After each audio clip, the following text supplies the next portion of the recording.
The Feminine Miss India contest stars 29 young hopefuls. And how lovely they look, and why not?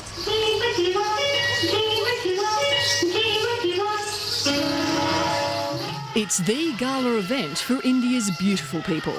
Attended by thousands, watched by millions, the Miss India beauty pageant is a stunning extravaganza.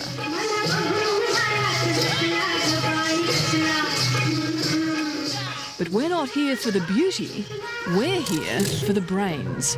Alongside the screen queens, pop idols and sports stars who usually judge at such momentous occasions, there's an interloper, a young computer entrepreneur. I'm the geek in the crowd, I guess. Named as one of the elite 100 who has had the greatest impact on the computer industry of the world. Ladies and gentlemen, it is my privilege to present to you Sabir Bhatia.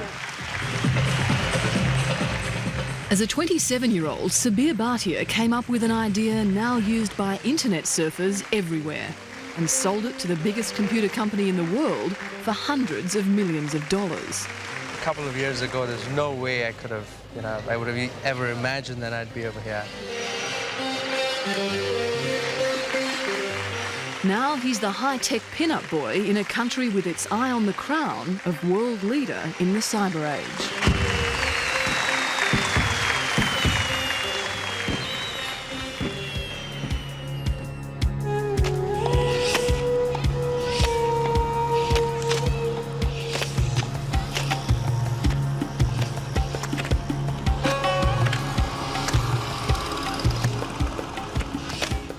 For these people, the internet and all the promise of the cyber age is worlds, if not centuries, away. Luxury here is access to a washing machine, not a website. Barely half of India's billion people are literate, let alone computer literate, and for most, just surviving is a daily struggle.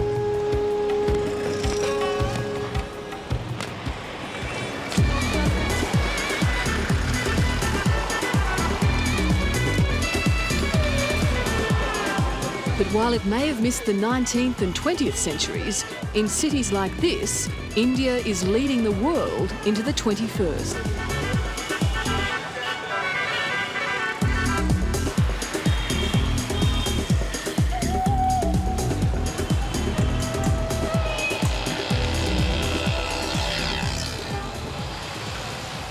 We essentially live in two worlds. Marianne Murthy is Bangalore's Mr. Big, founder of the computer giant Infosys. Every day he travels to work through one India, the squalid, struggling reality outside his high-tech compound, and arrives at work in another. As our people come through in their buses, cars and whatever it is to Infosys, they see on the road tremendous poverty, poor infrastructure, pollution, all that. And they come here. They get transformed into a mindset that is completely Western in terms of quality, timeliness, in terms of satisfying the customer, etc., etc. And they go back in the evening and they journey through this Indian reality once again. And that is tough. That's not easy. Operating a world-class computer corporation in a country without modern phone lines or reliable electricity would hardly seem the key to business success. Even in cyber-obsessed Bangalore, the power supply is so erratic, it plunges the city into darkness at least once a day.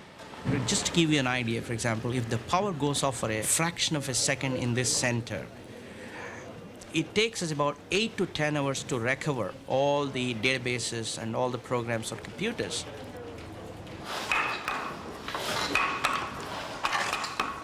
Marianne Murthy's answer: build an entirely self-sufficient industrial complex, a cyber city that not only has its own electricity generator, but will soon also have squash courts and a gym.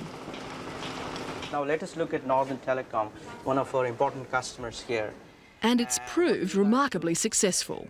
Infosys has gone from a $240 startup company 17 years ago to a $1.5 billion software exporter today. My desire has been has always been to create wealth legally and ethically in India.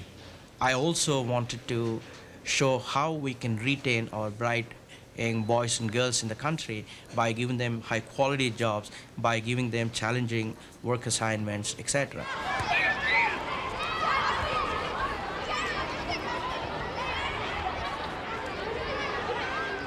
Once a British Army officers' base, Bangalore has always had a reputation for quality education, and it's helped produce one of the largest English-speaking populations in the world.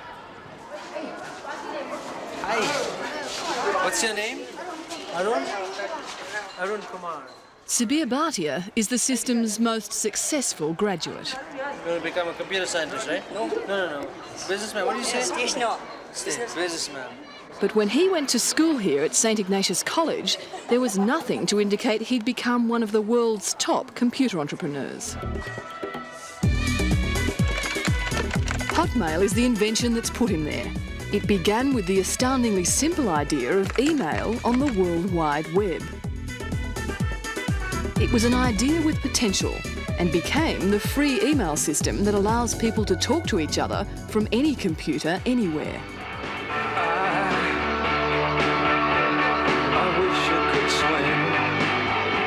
Bill Gates also saw the potential. With the awesome resources of Microsoft, he could have set up his own system. But Hotmail quickly attracted millions of users, and the CEO of the biggest computer company in the world decided Hotmail was hot property. So hot, he paid $400 million for it. I meet with him once, in 3 or 4 months. But it's not like I can pick up the phone and call him either. I'm not at that level, but I still do refer to him as Bill. And you still took $400 million off him. Well, he got a good deal. My personal email address is sabir@hotmail.com. But this budding IT tycoon didn't stay in Bangalore to make his millions. Like many of India's best and brightest, he left for California's Silicon Valley. See you. Bye, Mr. Businessman.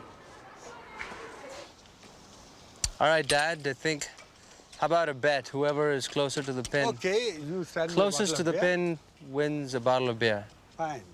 All right, I'm I'll sure go. I'm gonna win.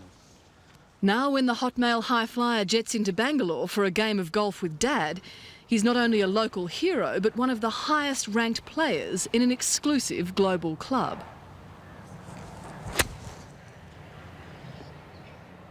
Hotmail is a brand name around the world, and Subir Bhatia has more money than he knows what to do with.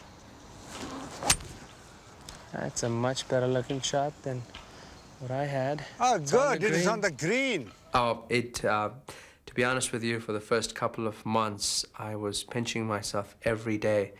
I didn't think that it was for real. When I say something, Nor did his family. His father, an ex-army officer, was incredulous. Making money was not in the family's blood. the one thing we were assured that he is going to be something. But I didn't anticipate that this phenomenal and that too, that soon, we didn't anticipate. Frankly speaking, that at the age of 27, you know, he gets name, fame, wealth. And It's the miracle of the cyber age. Ideas alone can make millions, hundreds of millions. Here, another Indian idea is taking off, though this one is not yet making millions. This is the place where we receive all our Home India letters. The letters are received on this computer and printed off this printer. In this tiny Bombay office, Sanjay Mehta has come up with a very practical way to start bridging the gap between India's high-tech future and its low-tech reality. And after printing, hands over the bunch to this lady, Miss Mantharam here, who is stuffing the letters in these envelopes. So that way you've got both electronic mail and snail mail. That's right. Voted the country's most useful website, this office receives emailed letters from outside the country in a hypersecond, then sends them on via the traditional mail service. That is the whole point. You see, penetration level of internet is not very high in this country. So that is why this service is very successful in India. And we feel it is very relevant for Indian situation. Is it almost as though you're company straddles both the first world and the third world? Yes, absolutely. You see, one of the other things is that people believe technology is meant only for the elite class. This is an application which takes technology right to the masses. It doesn't give them the instant communication of a Hotmail connection, but combining India's notoriously slow postal service with electronic mail is at least a step toward the new India.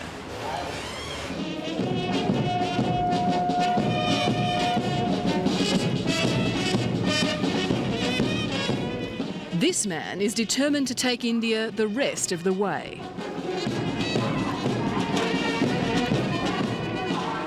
So India is watching me. Everybody is watching me as an example. If I succeed, India will succeed.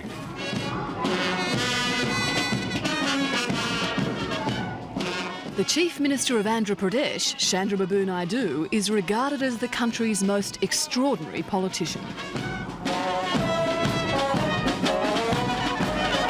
Thank you very much, sir. Wish you all the best. Happy New Year. Thank you.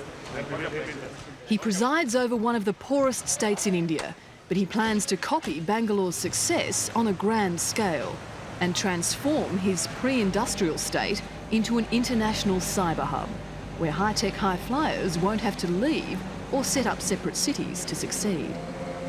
There are excellent Indian brains. I'm very clear in that. Now all these brains are working outside. We are not inferior to anybody in the world, but our vision, lack of vision.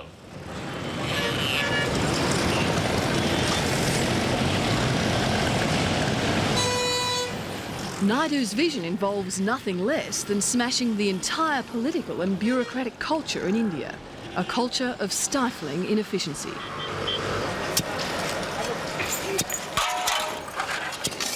And already it's won over Microsoft and another software giant, Oracle.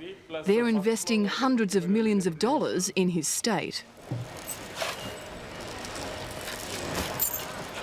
The trade-off is that Naidu gets things done.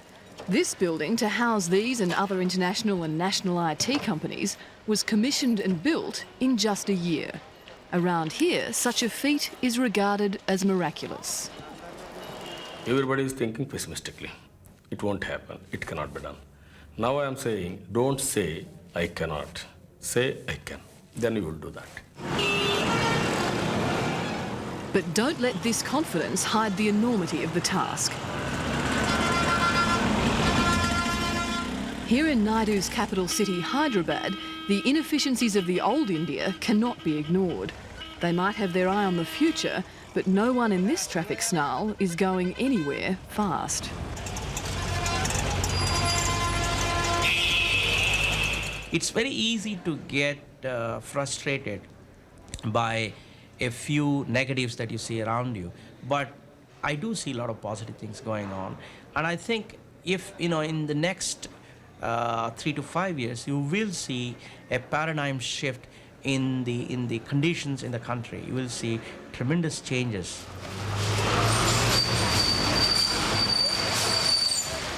But while the high-tech profits plot India's catapult into the IT stratosphere, this Bombay-based hybrid mail system may be as close as many people will ever get, even to email.